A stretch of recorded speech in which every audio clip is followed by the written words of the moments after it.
Hello everybody and welcome back to my series of videos where I go ahead and break down the Season 8 Ninjago story teasers that we've been getting recently from LEGO. And I thought that I was done after the first three that I did a few weeks ago now. But I wake up this morning to find that we actually have two brand new teasers for Ninjago Season 8, which is really exciting. And I'm going to go ahead and break these down. We're going to do one today on Saturday, and then tomorrow on Sunday I will be back with the other one. But today we're just going to be looking at the Quiet One teaser from LEGO, again, the official LEGO YouTube channel. And yeah, let's just jump right into it here. We're going to go through beat by beat and shot by shot and figure out basically what's up. So in Season 8, so this one should give us a little more context about the villain, otherwise known as the Quiet One.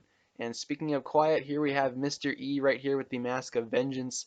I originally thought that Mr. E was the Quiet One, the codename Quiet One, but turns out he's not. There's actually another villain, so I'm curious to see actually where this goes. But here we have the bit where he's about to put on the Mask of Vengeance and fight the ninja. We can see Nia and Cole in the background there, so that's interesting.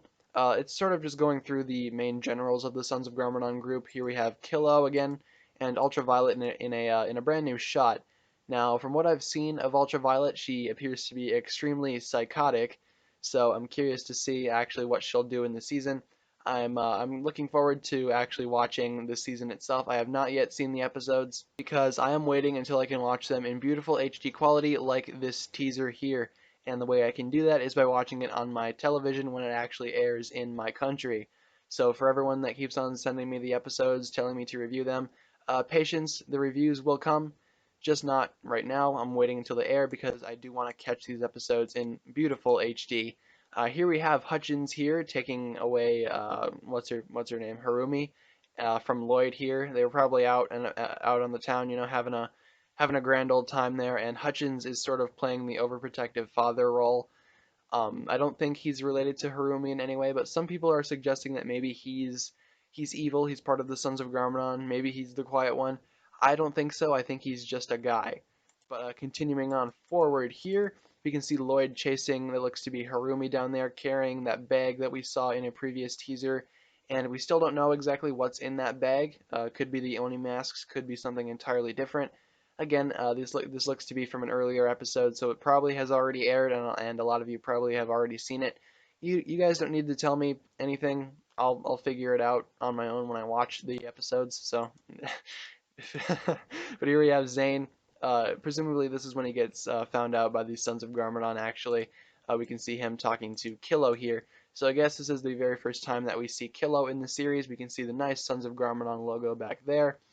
Kilo's head is kind of blocking it, and he looks to be extremely angry, Kilo here. So I hope that they don't use the same tropes that they did with Dogshank when it comes to these big figures actually showing up in the season itself. I hope Kilo can be a little bit different and actually stand out as something special. So again, we'll figure that out when we actually watch the season. Here's an interesting shot. We have Pixel's Samurai X here, Samurai VXL, whatever you want to call it. But she is in the new mech that we saw in the Season 8 sets. And what's interesting is that she appears to be fighting the ninja.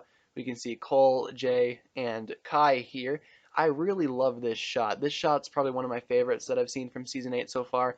I absolutely love it. And it's interesting that they're fighting the samurai is something infecting the Samurai X, something infecting Pixel, making her evil and fighting against the ninja.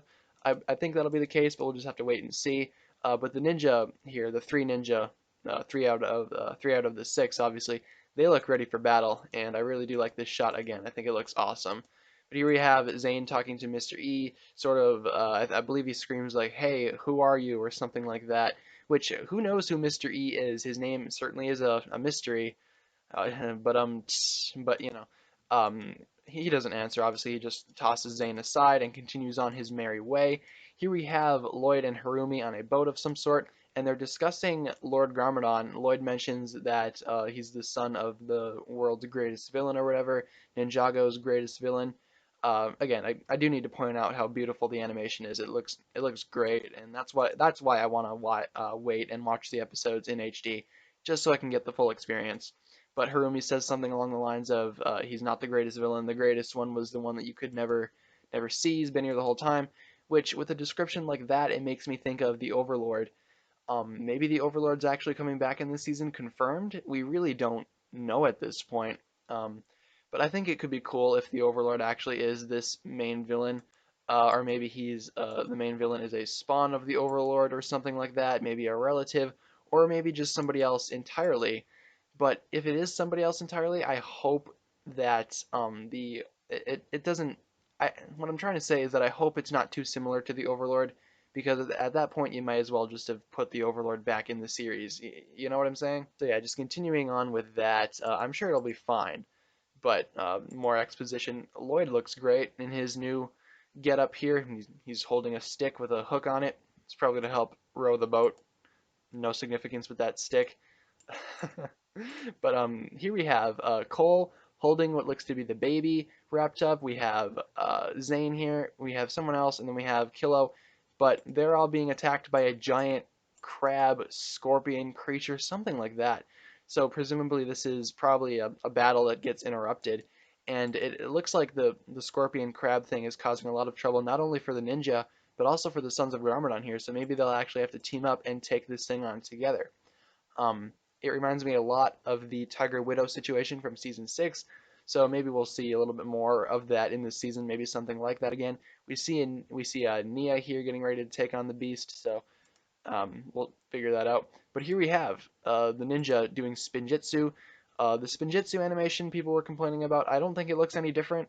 Of course, Zane's does, but that's because he's upside down and he's doing an inverted Spinjitzu vortex. So that's pretty much all I have to say about that. We have Harumi in the back holding the Mask of Hatred, and again, the ninja just spin out as they would. It all looks fine. Look, the Spinjitzu looks completely normal, so I don't know what people are complaining about. The reason Zane's is different is because he is upside down, inverted Spinjitzu. Here we have Hutchins with Cole and Nia. Just a quick shot. Here we have Ultraviolet putting on the Mask of Hatred, or maybe that's Harumi, because again, we see a bit where she puts on the mask as well, presumably. Here we have Kilo wearing the Mask of Deception. We have Mr. E in the background here, and Kilo seems to be using the telekinetic powers of the mask, probably for his own bidding, I would imagine, because, he's a villain. Here we have something extremely interesting. This looks to be one of the ninja's elemental dragons. It appears to be Lloyd's, but it seems more physical than what the elemental dragons have been in the past, because they've been sort of, I guess, surreal and sort of phantom-esque, I guess I would say. But this appears to be a real-life dragon, so maybe it's from the Dragon and Oni realm. Who knows at this point? It could definitely be that. Otherwise, it could be one of the ninja's dragons. But this is where things start to get a little creepy. We have Mr. E. He actually talks. I couldn't really catch what he said, but we see here now, speaking of the quiet one, we see Zane passed out. Obviously, he's been through a lot. But we see this little compartment open on his chest, and out pops a really creepy spider, like a mechanical spider almost. They're heavily suggesting that this is the Quiet One, or maybe a representation of the Quiet One. We see Nia has no idea what's going on. But that spider right there with those eyes definitely makes me think of the Overlord. It looks more like the Overlord dragon in ways from season 2. It looks a lot, or it reminds me a lot of that, especially with the eyes. Not so much the digital Overlord from Rebooted, but more like the Dragon Overlord from the end of season 2. And that's where the teaser is going to end off on a really creepy note. It almost reminded me of the first trailer for Avengers Age of Ultron, with the creepy music and the weird sort of things that we're actually seeing on screen. But with all that being said, guys, that's pretty much just going to wrap it up for this analysis video. Again, we will be back tomorrow with the second analysis video, so be sure to stick around because you do not want to miss that. But anyway, thank you guys so very much for watching this video. If you enjoyed, feel free to give this video a thumbs up rating, and as always, be sure to hit that subscribe button, guys. That really does mean a lot to me. Don't forget to leave a comment stating what you thought of the video itself or the subject matter, or if you just had a general comment, that's fine too. Thank you guys so very much for watching once again. My name is TannerFishies, and with that, I bid you farewell.